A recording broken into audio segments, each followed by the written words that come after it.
Hello, Slicey Dicers. This is Brian with another knife review for you, and today we have a pretty unique one for this channel.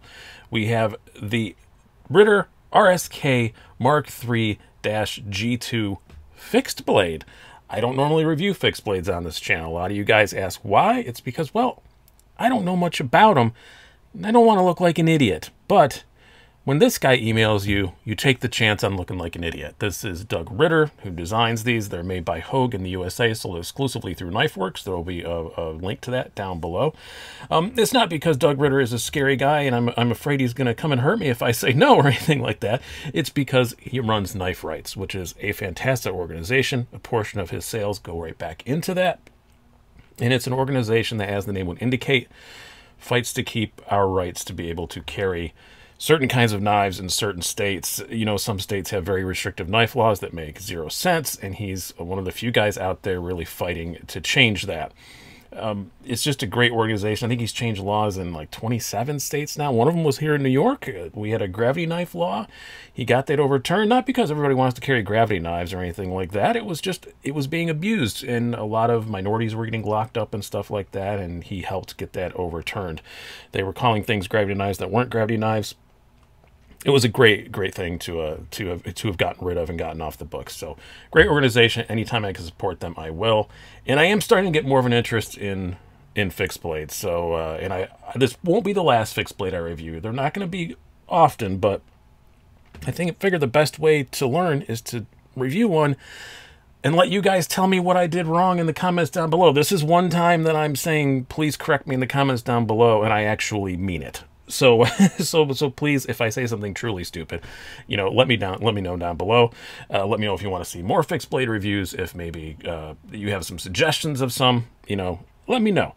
So here we go. What do we have here? Well, first of all, the look of it, unmistakably a Ritter, and I like that about it because I really like his folders, and it's cool that, you know, it has the same blade shape, the same handle material, this kind of starburst pattern G10, still made by Hogue. S45 VN steel, 192.95, and for that you are getting this nylon sheath, which we'll talk more about later. But yeah, I think it looks a bit different for a fixed blade. It's not what comes in my mind's eye when I think of a fixed blade. It does look kind of like a fixed folder. But I don't think that's necessarily a bad thing in use. I didn't have any issues with it. We'll get to that more when we get into the blade and more usage talk. But yeah, not a bad looking knife, I don't think. All right, now for some specs and some size comparisons. You have a blade length, try and line it up here against one of the squares, blade length of 4.5 inches. You have an overall length of 9.25 inches. You have a blade thickness of 0.14 inches, handle thickness of 0.66 inches, and a weight of 5.78 ounces according to my scale. I don't have a lot of fixed blades to compare it to, so we're just going to bring out some big giant folders. Again, hopefully this changes in the future, and I will have a few fixed blades around for size comparisons. This is a 4max Scout, so a 4-inch blade. You can see it's a little shorter than the Scout is open. And then we'll bring out two Spydercos here. The Native Chief. This is the S90V Sprint Run version, if you're wondering which one it is. Again, just a hair shorter than that.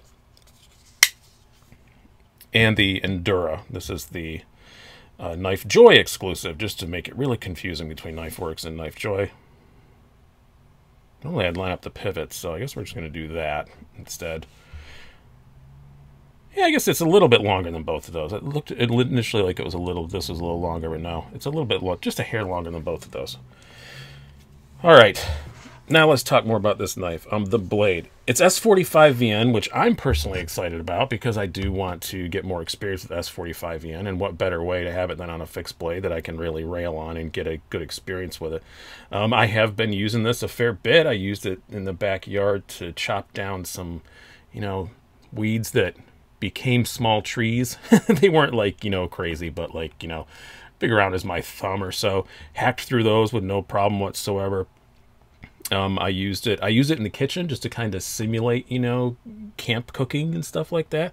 Works great for slicing up meat and stuff like that. The only thing I didn't like about it then was that this little half finger guard kind of gets in the way. If you're really like chopping down on a flat surface, you can see it's kind of, it doesn't work that great for that. I've seen some other fixed blade designs that look like maybe they'd be a little bit better for the kind of, you know, camp cooking thing, but it's not bad. It's definitely very, very slicey. 17 thousandths behind the edge, razor sharp, and not that thick a blade stock. It's really slicey for your, you know, kind of camping style sort of fixed blade. I like the blade shape, just a simple kind of drop point, you know, when you get to the cutting edge. It's a very useful blade shape, and it's S45, which so far seems to like be a pretty good steel, but again, I haven't had one I could really beat on. I have a smaller pocket knife I use a lot in that. I have a Spartan that's an S45, but I haven't really hard used S45 yet, so I'm looking forward to doing that more with this and getting a real feel for how it is. But overall, I'm really liking it. It does good at cardboard processing. I've done a fair bit of that. Had to process an entire bin full of cardboard and slice it all up. They're really picky about that in my town, and it worked great for that. So yeah, I like the blade quite a bit, and ergonomically also pretty good. This Starburst G10 has always been really comfortable and really holds your hand in place really well, but on the folders, it's always been a bit of a downside to me because it's a pocket clip. It's sliding it out of your pocket, and it does tear up your pants a little bit.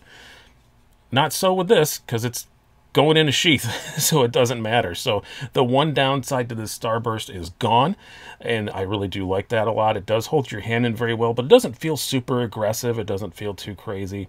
If I have one minor complaints about the Ergos, I wouldn't mind if this, it doesn't need to taper more, but if the back here, if this was just rounded off just a little bit more, because you can feel this kind of square edge. Just pushing into your palm a little bit. I think if you were really hacking at something for a long period of time, you might start noticing that. At least with my hands, again, everybody has different hands, so it might just be me. But that's something I wouldn't mind seeing. Just round it off just a little bit. Not much. Take like a millimeter off it, and it would probably be fine. But it's not a like game-ending thing. It's just something I notice. I didn't know where to stick this in because, again, I'm not a fixed blade guy, but the balance on it is excellent. That is something that I don't ever mention in folding knife reviews, because in folders, I really don't care that much about the balance.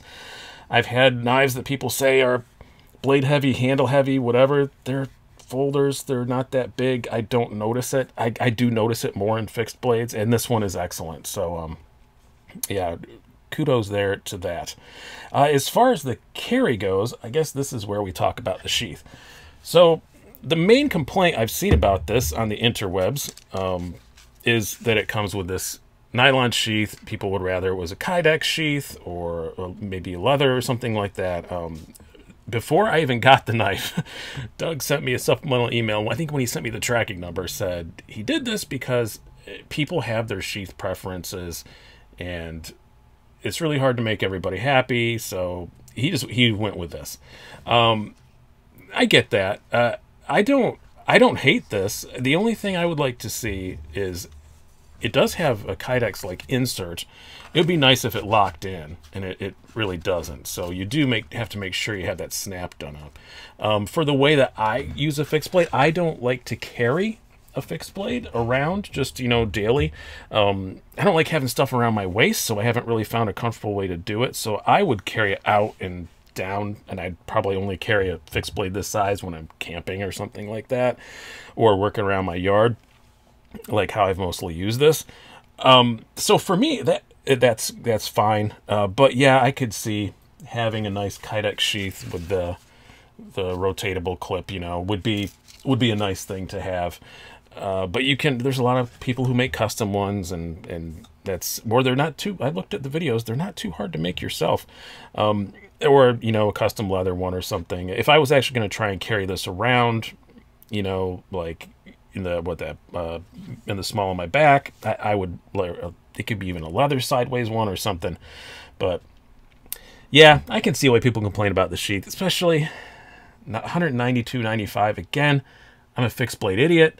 So people correct me if I'm wrong. Just looking around at other stuff that I had been considering buying, like Bradford's, it does seem just a little expensive. Not insanely so, just a little expensive. Like a comparable Bradley, I was looking at a Guardian 4. I think those are 160 or something like that. This has a little bit better, yeah, 160. This has a little bit better steel. So maybe it's not that big a deal, but the Bradford has usually fancier handle materials. I don't know. It just seems maybe a smidge pricey. Not the end of the world, but that's the only kind of real downside I come with. And it is kind of a unique sort of blade shape. But I like the look of it. It's very, very nice to handle. It does a lot of things very, very well.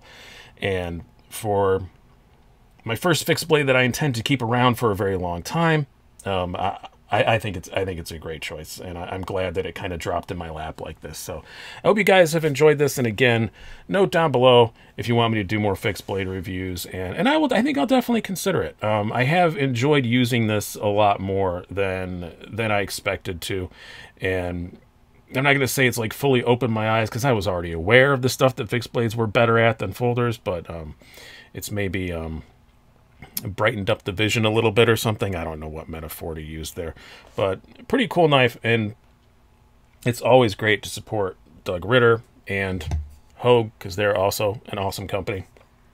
So again, it is a KnifeWorks exclusive. There will be a link to it down below. Hope you guys have enjoyed this. I've been Brian. Have a good one.